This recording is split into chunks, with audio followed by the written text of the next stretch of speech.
Returning now to the studio with more on the Jordanian annexation of Naharaim and Sofar is Dr. Martin Sherman, the founder and executive director of the Israel Institute for Strategic Studies. Dr. Sherman, thanks for coming back in with us. Thank you for having me again. All right, so first of all, let's just start off with, where is this decision coming from? Is this purely Jordanian interests, like they said, and if so, what are those interests, or is it really maybe to appease parliament members and kind of quell, tensions inside Jordan? Well, I think it's obviously to quell tensions inside Jordan.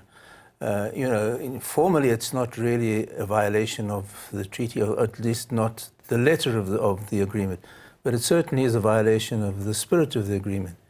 And I think it shows how tenuous and problematic any long-term strategic agreement with Jordan should be, because I think everyone knows that the population in Jordan is not particularly enamored with Israel and Israelis, despite almost a quarter of a century of peace agreement. And I think that everyone knows that the king is not in the strongest position in Jordan. There's tremendous opposition to him. There's the Hashemites are a minority in Jordan. Well, that's true. And any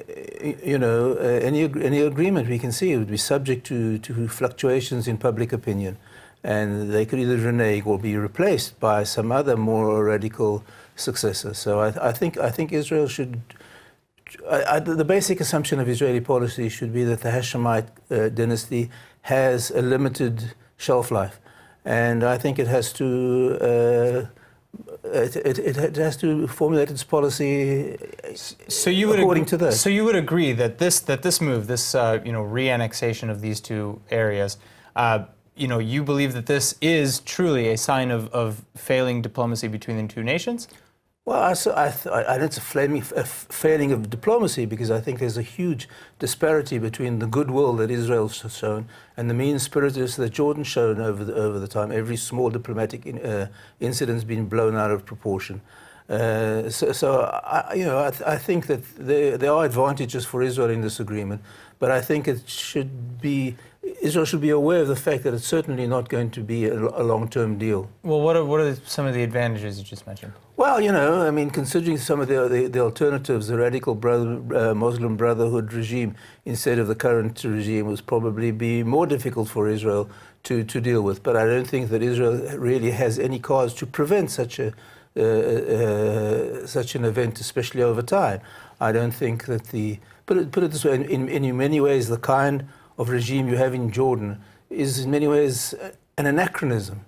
If you look around the Middle East, there are not that many monarchies, and there's certainly a lot of opposition. And I'm not optimistic about the long-term future of the Hashemite dynasty in Jordan.